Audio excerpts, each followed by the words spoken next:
published 1430 est, the 15th of November 2017, updated 1734 est, the 15th of November 2017, ahead of the Premier League clash on Saturday between Arsenal and Tottenham. Piers Morgan and Lord Sugar went head-to-head to discuss the highly anticipated North London derby. Arsenal fan Morgan and Tottenham fan and former chairman Sugar have a long-running feud with each other on Twitter as the pair continuously trade jibes about the respective rivals. And finally, ahead of the clash at the Emirates, the famous pair finally sat down with Geoff Shreeves for Sky Sports to discuss everything about the famous and historic derby, including the favourite memories and most memorable clashes from down the years. Piers Morgan and Lord Sugar went head-to-head prior to the weekend's North London derby. Arsenal fan Morgan and Tottenham supporter Sugar traded jibes ahead of the derby. Geoff Shreeves: gentlemen, looking forward to the weekend. Piers Morgan: not really. No, I'm not looking forward to it because your opening line is about whether there has been a shift in power. I fear there hasn't. It's the first time I can remember Tottenham coming to Arsenal's ground in the league, and I genuinely think we're going to lose. Lord Sugar: good, ISNTE. GS, we've only just started and you've rolled over already. PM, I feel like I'm waving a white flag, but I can only be realistic. LS, I'm going to read out one of his tweets just to get the mood going. The worst Arsenal team I have ever had the misery to endure. Embarrassing, humiliating, and soul-destroying. Those were your words. PM, yes, but I'd rather still be an Arsenal fan than a Tottenham fan. GS, Arsenal at home this season played 5-1-5, a 100% record. Tottenham have won only one of their last 24 visits to Arsenal. Is that not reason for optimism? Arsenal host Tottenham in the Premier League at the Emirates in Saturday's lunchtime kick-off. PM, I would always bet on Spurs to choke, and I would always bet in the North London derby for Spurs to somehow find a way even when they're clearly favourites to win. I do feel that right now Spurs have a better manager, a better owner, a better team. How many Arsenal players would you put in the Tottenham team if they were putting out the first 11? I'm afraid, for Arsenal fans, whether they would want. At home to Chelsea, Robinho lined up in a team featuring Richard Dunn and Michael Ball. He says, with all the respect in the world to the players I played with, it would be much easier nowadays. I remember that last day of the window. TikTok, my agent called me and said, you have this chance to go to City. There are other Brazilians there, Alano and Joe. So off I went. 2 months earlier I had spoken to Chelsea boss Phil Scolari. But the Madrid board blocked it, as they didn't want me to go to a team in the Champions League that could be a direct rival.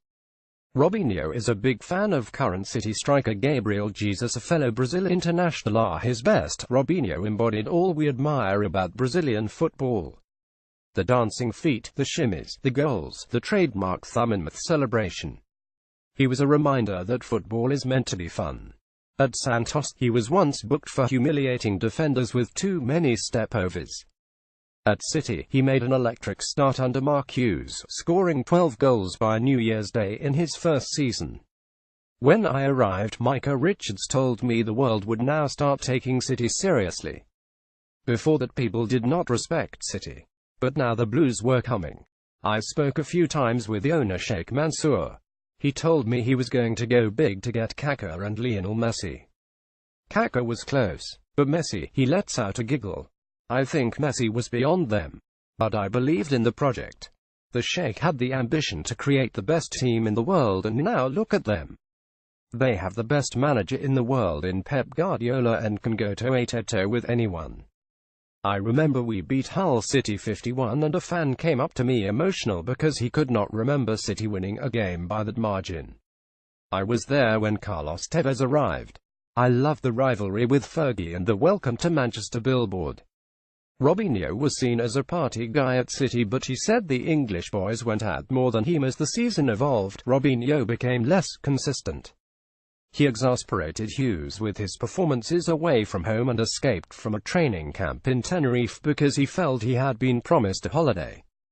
It was a fiery City dressing room. Bellamy, oh Bellamy, he grins. I remember I had a bad game at Arsenal. I had travelled back from a Brazil game and I was dead completely knackered. Craig Bellamy kicked off in the dressing room. He was screaming at me. And I didn't speak much English, but I got the gist. He was shouting, "Come on come on." We had a row, but the next day we were fine. I really liked Hughes. We only had that one issue in Tenerife. Looking back, I was extremely explosive at the time. I was young. I had a different personality. I lacked maturity and the ability to stop, think with a clear mind and consider consequences before taking decisions. Only age and experience can bring you this. For sure, the Robinho of today would do things differently.